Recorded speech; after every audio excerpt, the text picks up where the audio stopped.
10वीं क्लास का आप 7 चैप्टर निर्देशांक ज्यामिति कोऑर्डिनेट ज्योमेट्री हम करने वाले हैं। बहुत आसान चैप्टर है। देखो पिछली आप जो पढ़ के आए थे क्लासों में उसी का आगे का स्वरूप है, बस ये समझ लो। तो थोड़ा सा पिछला याद दिला दूं तो आगे याद करने में आसान हो। देखो निर्देशांक का मतलब क्या होता है कि कोई बिंदु है, जैसे ये बिंदु है, इसको मैं कोई भी नाम देता हूँ, ये कहाँ स्थित है, तो ये जहाँ भी स्थित होगा इसका एक एड्रेस होगा। और एड्रेस क्या होता है इसका, एक्स और वाई के रूप में। जैसे आप कहीं रहते तो आपका मकान नंबर है, गली नंबर है, ये सब है ना। तो जो भी बिंदु मैथ के अंदर, गणित के अंदर कोई भी बिंदु होता है उसका कोई ना कोई एड्रेस होता है जो कि एक्स और वाई के रूप में होता है। पहले एक्स और फिर तो मतलब x उसका कुछ होगा, y कुछ होगा, वही उसका एड्रेस होगा। अब इसको दर्शाने के लिए हम ग्राफ विधि का इस्तेमाल करते हैं। आपको ये ग्राफ तो पता ही है बच्चा, है ना। देखा, एक तरफ क्या होता है x और एक तरफ क्या होता है y। उल्टे हाथ पे x होता है माइनस और नीचे की तरफ y होता है माइनस, और ये ऊपर होता है ये y प्लस और ये भी प्लस। बेटा बीच में ये जो बिंदु है इसको जीरो बिंदु बोलते हैं, केंद्र बिंदु बोलते हैं, ठीक है, शुरुआती बिंदु बोलते हैं। तो इसका इस बिंदु का अगर इसको O बोलते हैं, इस बिंदु को कोई एड्रेस पूछ ले, इसका x और y पूछ ले, तो आप क्या बोलोगे? आप बोलोगे जिसका x भी जीरो है और y भी जीरो है, ठीक है। एक्स और वाई के बारे में आपको पता चल गया। लेकिन अब देखो दो चीज़ें होती हैं, जैसे फिर से एक बार बनाते हैं। एक बार ध्यान से दिमाग में बिठा लो बेटा, बोर्ड में पेपर में क्वेश्चन आने वाला है, आएगा ही आएगा। तो इसको एक बार दिमाग में बिठा लोगे तो अच्छी बात है, दो बार फिर मेहनत करने की ज़रूरत नहीं पड़ेगी। ये नेगेटिव, बीच में ज़ीरो। अब ये कोई पॉइंट है, मान लो यहाँ पर कोई पॉइंट दे दिया मैंने P, उसके कुछ एक्स और वाई निर्देशांक होंगे, कुछ भी हो सकते हैं उसके बिंदु, ठीक है।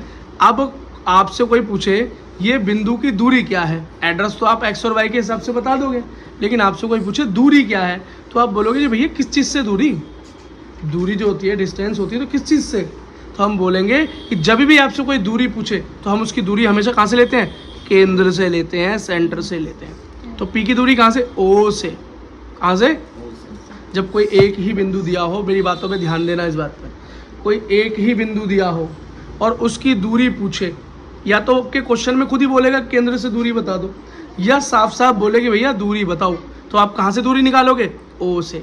और अब यहाँ पर दो एड्रेस लगेंगे, पहला एड्रेस ओ का लगेगा और दूसरा एड्रेस पी का लगेगा। जहाँ मैं एड्रेस बोलूँ वहाँ निर्देशांक समझना, और निर्देशांक मतलब एक्स और वाई का मान, ठीक है। तो बेटा इन दोनों के बीच की दूरी निकालने के लिए एक सूत्र लगता है। क्या लगता है? सूत्र लगता है, उसको याद कर लेना। एक बार याद कर लोगे पेपर में 2 नंबर पक्के हो गए, समझो। ये देखो क्या सूत्र है, O और P के बीच में दूरी निकालने का सूत्र। ये O है और P के बीच में दूरी निकालने का सूत्र क्या है, वर्गमूल, जिसे इंग्लिश में अंडर रूट कहते हैं, x का स्क्वायर प्लस y का स्क्वायर। अब एक बात बताऊं, तो किसका और x और y है ये बेटा? इसका तो x भी जीरो है और y भी, तो यहाँ तो P का ही x है और P का ही y है। तो जो भी P का x और y दे रखा हो इस सूत्र में लगा देना और आपका उत्तर आ जाएगा, वही इसकी दूरी होगी। वो इसकी क्या होगी? दूरी होगी। अब ये क्वेश्चन बेटा आएगा जरूर, 2 नंबर में आए लेकिन आएगा जरूर, बस ध्यान रखना इस बात को। अब बेटा इस क्वेश्चन को थोड़ा सा घुमा कर पूछ सकते हैं, थोड़ा बढ़ा करके पूछ सकते हैं। कैसे पूछ सकते हैं? मानो कि यहाँ पर एक बिंदु दे दिया A, अब यहाँ तो एक ही बिंदु था लेकिन यहाँ पे एक बिंदु और दे दिया B। अब बोल रहा है A और B के बीच की दूरी निकालो। क्या? अब यहाँ पर सब कुछ बदल जाएगा, है ना। तो अब हमें A और B के बीच की दूरी निकालनी है। अच्छा सब कुछ क्यों बदल जाएगा? क्योंकि A है उसका भी कुछ ना कुछ निर्देशांक है एक्स और वाई एड्रेस, और B का भी कुछ ना कुछ एड्रेस है। तो इस केस में हम पता है क्या करेंगे, पहले वाले को क्या मान लेंगे, बोलो क्या मान लेंगे? पहले वाले को मान लेंगे x1 y1 और दूसरे वाले को मान लेंगे x2 y2। अच्छा क्यों मानेंगे ऐसा, ना कंफ्यूजन नहीं हो जाएगी, यहाँ भी x है, यहाँ भी x है, यहाँ भी y है, यहाँ भी y है, मिक्स हो जाएगा ना, पता नहीं चलेगा कौन सा x किसका है जब सूत्र में लगाओगे। तो हम इसलिए पहले वाले को x1 बोल देते हैं और दूसरे वाले को इसको पहले वाले को y1 बोल देते हैं, दूसरे वाले को y। अब इन दोनों के बीच की दूरी का सूत्र ये याद कर लो बेटा, यहाँ से बड़ा क्वेश्चन आएगा। तो मतलब A और B मान लो, A और B के बीच की दूरी का सूत्र क्या है, वर्गमूल x1 में से x2 घटेगा का square plus y1 minus y का स्क्वायर। ये है बेटा फॉर्मूला। अगर एक बात बताऊं बेटा, इस वाले दूरी के सूत्र, इस वाला जो ये सूत्र, ये जो दूरी निकाली थी हमने जीरो और O और P के बीच में, जीरो और B के बीच में कह सकते हो, तो इसके अंदर जब हम मान रखेंगे ना, अगर इसको x1 मान लें, इसे x2 मान लें, इसे y1 मान लें, इसे y2 मान लें, तो जब तुम बेटा यहाँ पर रखोगे x1 की जगह पर 0, y1 की जगह पे 0, तो क्या बनेगा, x का स्क्वायर और y का स्क्वायर ही तो बचेगा खाली, इसलिए ये सूत्र आया है। लेकिन बेटा इतना दिमाग लगाने की जरूरत नहीं है, सीधा आप याद करो, जब केंद्र से किसी एक सिंगल बिंदु की दूरी पूछी जाए तो उसका सूत्र होगा X square plus Y square, और जब कोई दो बिंदुओं के बीच की दूरी पूछी जाए तो उसका सूत्र क्या होगा, x1 माइनस x2 का square plus y1 minus y2 का स्क्वायर, उस पूरे का वर्गमूल अंडर रूट। इसको क्या बोलते हैं भाई, दूरी सूत्र। क्या बोलते हैं, दूरी सूत्र। तो देखो दो पॉइंट के बीच की दूरी को, अब तुम्हारी बुक में पी क्यू लिखा है, मैं ए भी लिख रहा हूँ, अगर ए बी को तुम वर्गमूल, अब तुम्हें पता है ना इसे ए है तो पहले का एड्रेस क्या है, एक्स और वाई निर्देशांक, और दूसरे का भी एक्स और वाई। तो कन्फ्यूज़न दूर करने के लिए हमने क्या किया है, पहले को x1 y1 और दूसरे को x2 y2 मान लिया। ठीक है, अब चाहो तो इसको ऐसे भी लिख सकते, इसको लिखने का तरीका क्या है, x2 में से x1 गया का स्क्वायर प्लस y2 में से y1 गया का स्क्वायर, ये भी ठीक है, वो भी ठीक था, इससे पहले वाला भी, कोई दिक्कत नहीं है, जो याद रहे वो कर लें। देखो बेटा उदाहरण नंबर 1 देखो, बहुत बढ़िया उदाहरण है। देखो उदाहरण क्या दे रहा है कि कुछ बिंदु दे रखे हैं 3, 2, ठीक है, हम इसे बिंदु ए मान लेते हैं, ये दे रखा है -2 -3। अब ये याद रखना x और y है, जब ये निर्देशांक है, ये बिंदु है x और y, तो पहला x और फिर दूसरा y, अब ये a हो गया, ये पहला x दूसरा y, इसे b मान लो। तीसरा पॉइंट दे रखा है 2 और 3, ये बोल रहा है किसी त्रिभुज के पॉइंट है, किसी त्रिभुज के बिंदु है, 3 बिंदु है, ठीक है जी। कह रहा है बताओ ये किस तरह का त्रिभुज है, ये किस प्रकार का त्रिभुज है। देखो अब देख, सुनने में तो अजीब लग रहा है क्वेश्चन, यार बिंदुओं से कैसे पता चल जाएगा कि किस प्रकार का त्रिभुज है ये। तो देखो इससे कैसे पता चलता है कि मान लो एक त्रिभुज पहले बना लो, आप बोलोगे भैया पेपर में बनाना जरूरी है क्या, नहीं बनाओगे कोई दिक्कत नहीं, बना लोगे तो थोड़ा आसान हो जाएगा तुम्हारे लिए, है ना, बना लोगे तो क्या हो जाएगा, आसान हो जाएगा। अभी देखो हमें पता नहीं किस प्रकार का त्रिभुज है, अभी हमने निकाला तो है नहीं, तो हम इसे एक नॉर्मल त्रिभुज बना लेते हैं पहले, बाद में चेक कर लेंगे। ठीक है, ए क्या दे रखा है 3 और 2, बी दे रखा है -3 -3, और सी दे रखा है 2 और 3। ठीक है, तो देखो सबसे पहले क्या करो, सबसे पहले आप ये करो, ए और बी के बीच में दूरी सूत्र लगाओ, और बेटा ये पता लगाओ ये कितनी दूर है, और ये पता चल जाएगा ए और बी कितनी दूर है, तो हमें पता चल जाएगा ये भुजा कितनी बड़ी है, ये साइड कितनी बड़ी है। फिर ऐसी बेटा इस साइड का निकाल लेंगे, वैसे इस साइड का निकाल लेंगे। अगर तीनों साइड बराबर होंगी तो ये कैसा त्रिभुज हो जाएगा,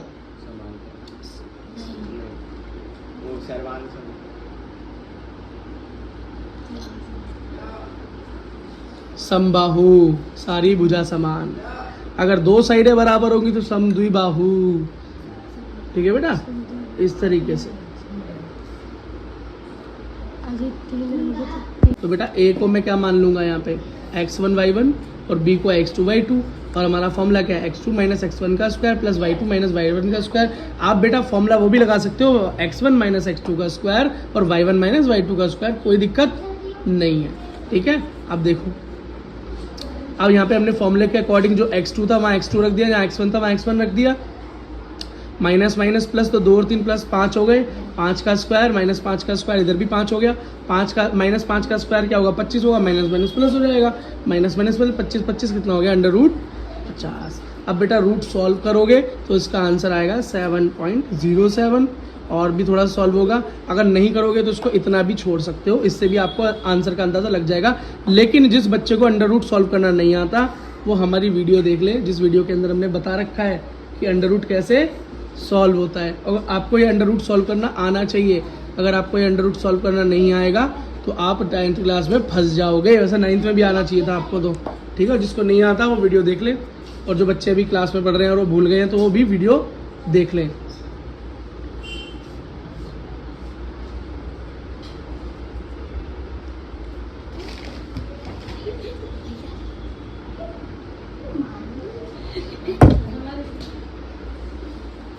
ठीक है बेटा, अब जरा, अब हमारा पहला पॉइंट ए भी आ गया, अब हम क्या निकाल लें, अगला पॉइंट निकाल लें। बोलो अगला पॉइंट क्या निकाल लें, बोलो बी सी निकाल लें, बी और सी। देखो अब इस केस में क्या होगा, अब बेटा ध्यान से देखना, यहाँ पर ही टर्निंग पॉइंट है।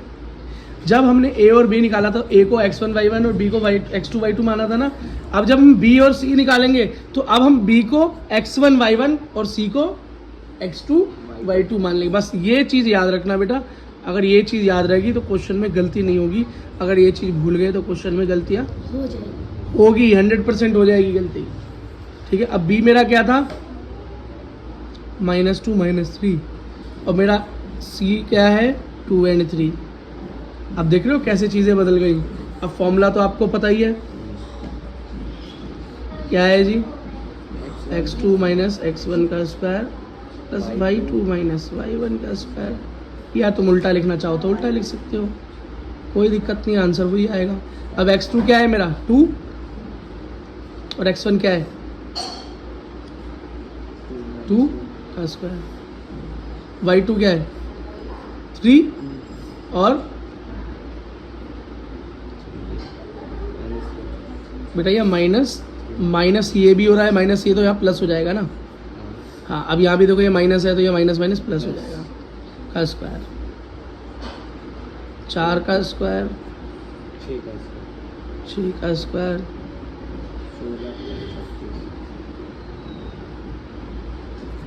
कितना हो गया 52 हो गया। ठीक है, सॉल्व करोगे तो 7.21 आएगा, नहीं करोगे तो इतना भी छोड़ दो, कोई दिक्कत नहीं है। अब बेटा थर्ड भुजा कौन सी बची, अब आपने a और b निकाल ली, b और c निकाल ली, तो c और a निकाल लोगे, क्या निकालोगे या तो आप इसको कह सकते हो बेटा PQR, तो PR कह दो, या एक बार यहाँ बना ही लेता हूँ AB BC। अब CA निकाल लो या AC निकाल लो, एक ही बात है। ठीक है, मैं AC करके निकाल लेता हूँ, इससे क्या होगा थोड़ा सा आसान होगा। ठीक है, अब इसके अंदर A मेरा पॉइंट क्या हो जाएगा x1 y1, और B मेरा पॉइंट क्या हो जाएगा x2 y2, सॉरी C। ठीक है, अब A मेरा पॉइंट क्या दे रखा था 3 और 2, C मेरे पॉइंट क्या दे रखे हैं बोलो 2 और 3। ठीक है, अब फॉर्मूले में लगा दो,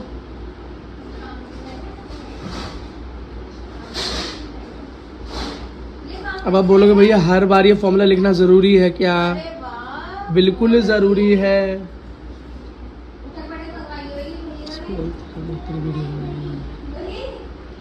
ठीक है, x2 क्या है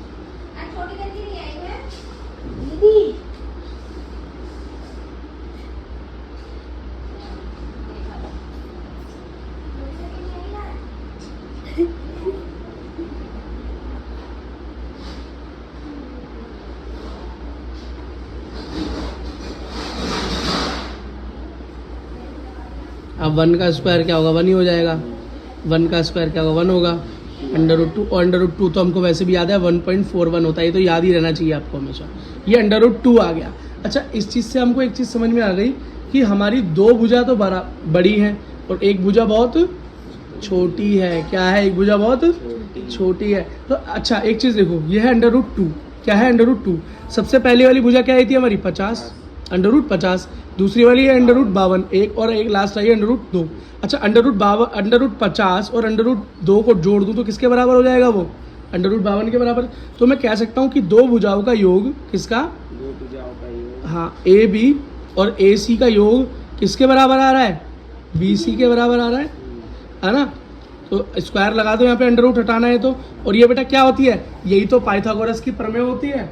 और पाइथागोरस की प्रमेय कहाँ लगती है, पाइथागोरस की थ्योरम कहाँ लगती है, कहाँ लगती है बेटा, एक ऐसे त्रिभुज में लगती है जिसके अंदर एक 90 का कोण हो, मतलब समकोण हो। तो एक किस प्रकार का त्रिभुज है हमारा, ये हमारा समकोण त्रिभुज है या सम त्रिभुज है। बात समझ में आ गई। बस बेटा देखो, क्वेश्चन मैंने लंबा इसलिए किया, लेंथी इसलिए किया क्योंकि फर्स्ट टाइम हम कर रहे थे, अच्छे से हर कॉन्सेप्ट को समझना था। एक बार आप समझ गए तो अब आगे आने वाले क्वेश्चनों में दिक्कत नहीं।